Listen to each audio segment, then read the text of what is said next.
And good morning. Welcome into Morning Drive on this Monday, December the 12th, year 2016. This is Studio AP Damon Hack alongside the big timer Charlie Reimer and Paige McKenzie, who has a family member here today. Good morning. How you? I'm all right good. today? I'm going to spoil it. It's my brother. Qualified for web.com through Q School, so I'm excited for him to be here. It's going to be a really fun show. Brock McKenzie in the house. After the show yesterday, I went out to Bay Hill. I was hitting some golf balls. I had Robert Damron working with me. I had Billy Kratzert working with me. I spent some time with David Duvall earlier in this week. I got all this great advice going in. I might be ruined forever. You are right. You're Too much good advice. Age 50 I'm coming making up some for progress. You. Yeah, making some progress. All right, we're making some progress on this Monday morning, a big 2-hour show. Let's say good morning to Lauren Thompson. She has what's trending. Good morning, LT. Good morning to you, Damon. Good morning to everyone at home. The Charlie Reimer, he's always a grinder out there. But moving into today's trending stories, over the weekend at Orange County National in Central Florida area, Jim Renner earned medalist honors at the final stage of Web.com Tour qualifying school. Top 10 and ties at the event will all be exempt for the first 12 events of the 2017 season, which kicks off with the Bahamas Great Exuma Challenge on January 8th. Also in the news, a trophy awarded to the late Mr. Arnold Palmer for one of his 4 Masters titles went to an anonymous bidder for $444,012. Sold by Green Jacket Auctions, it is now believed to be the second highest price paid for a golf memorabilia piece, following the green jacket Horton Smith received for his 1936 Masters victories for over $682,000.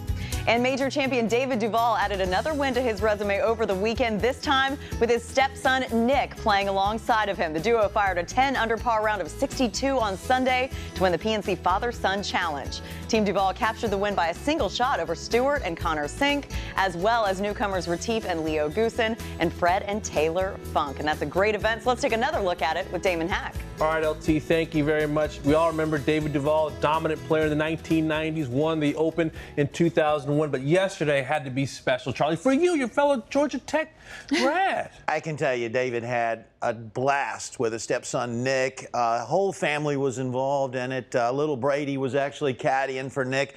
It's been a fun week for David. I actually spent some time with him on Wednesday. We taped 3 shows for Golf Channel Academy. They'll start airing on January 4th. You're going to be fascinated what he has to say about how the golf club releases. He was hitting it good on Wednesday when we were taping those shows. I didn't think he was hitting it that good, though, but a lot of fun for them. I covered David at the height of his power page. I don't remember him smiling that big after he won the Open. Without question. And I think we saw that all week with all the players out there. Really, it was a fun week out just down the road. So. Just down the road. Well, let's watch and learn from the 2001 champ at Lytham. This is the 18th hole, and notice his grip here, right, Charlie? Yeah, the technique here is really cool. It's sort of old school. You don't see the younger players doing doing this that much, but go ahead and roll it and watch him put the putter grip on there. That looks like maybe it's a 7-8 iron, something like that.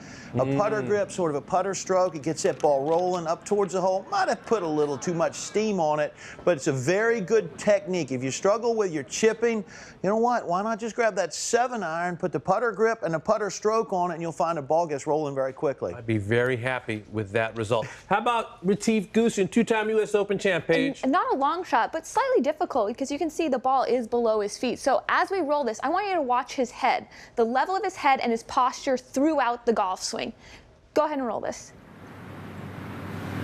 Doesn't move. Stays tall. Yes, there's no diving down at the ball. He has the knee flexed, waist bend enough to keep him level to begin with, and he just stays level throughout. Beautiful shot. Excellent. Good seeing him and his son Leo out there having a great time. All right, where are we going next? What are we seeing next? Who is next? Raymond Floyd, 4-time major champion. Let's see what you got, Ray, on the putting green, Charlie, and why not? His eyes were looking at the target, not down at the ball. I'm going to tell you, I love me some Ray Floyd. If you struggle with your head moving over your putts, look at the intended target. Look at the cup. Don't look down at the ball. You'll find that it stabilizes your head. Yes. How about the 18-time major champion, the Golden Bear Jack? It's so fun to see him out there with his son, Jackie. And there's so many things about this setup that I love. And you might be saying, well, wait, it looks like he's pointed at the lake. But as we roll this, I want you to pay attention where his swing goes. Way outside and then cuts across. With the open face, that's what's going to create the ball to come out on target. So if you want to open your face and kind of swing outside and across, be sure to aim left enough. Underrated part of his game? Well, yeah, because he went about 40 years and only hit it in 3 bunkers. We never knew he could play a bunker shot because he never had to. That's a good point. How about Big John Daly? A lot of fun watching he and his son over the weekend. Little John, this is Big John, and he still swings it past parallel. Yeah, he does. And what I want you to pay attention to, that tee box that he was playing from. His son, his partner, is 13 years old. Now, he has a ton of game, but Little John was playing a different tee, right? Go ahead and roll it, and let's see where these balls end up. By the way, you could look long and hard all day long and into next week and not find anything wrong with that golf swing right there. Little John, the thing that I like more in his golf swing is the enthusiasm that he has for playing. But notice that he hit that ball a good bit by his pop's ball, who's right there in the top of the screen. Folks, play the proper tees. Move it forward. Don't go back. Play a set of tees that's enjoyable for you. That allowed both of them, if they were playing the hole individually, to have similar shots into the green. Pete and Alice Dye were telling me this when I had a chance to sit with them earlier this year up at Crooked Stick. Play the right tees. The game is more fun if you play the right tees. And didn't Little John, weren't those shorts Apollo Creed's boxing shorts in Rocky? At least they reminded me of those anyway. Let's send it back over to Lauren Thompson.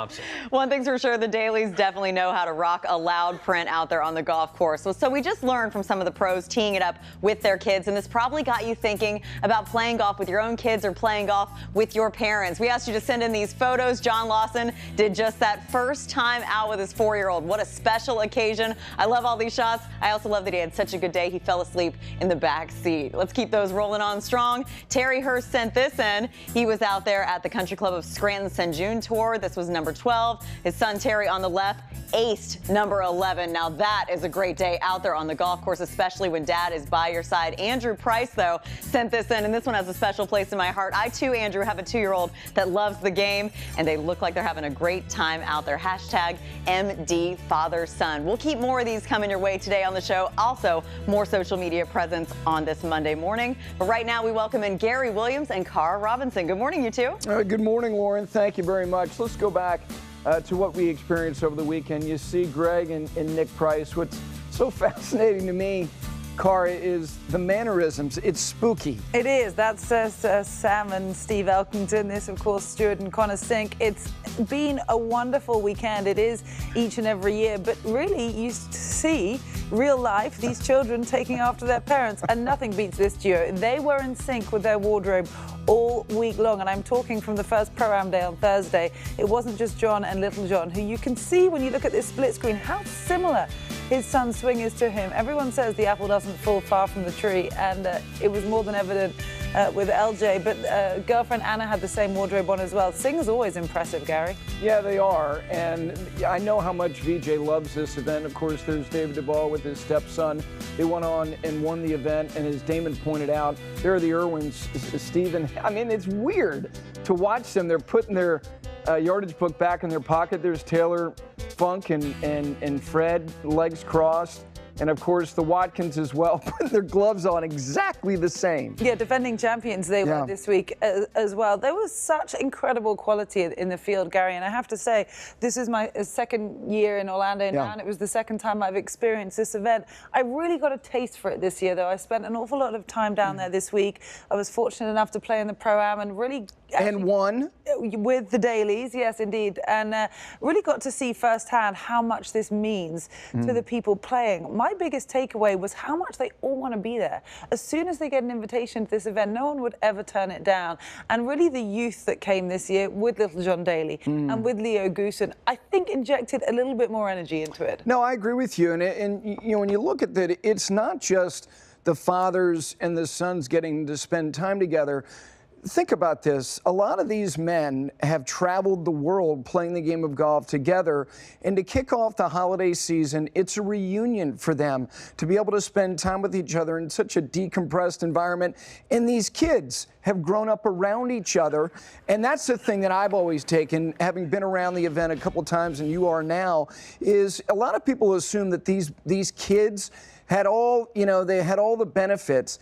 You can say that, but it's not an easy thing to have Nicholas on your bag when your dad is Jack Nicklaus and you carry the same name.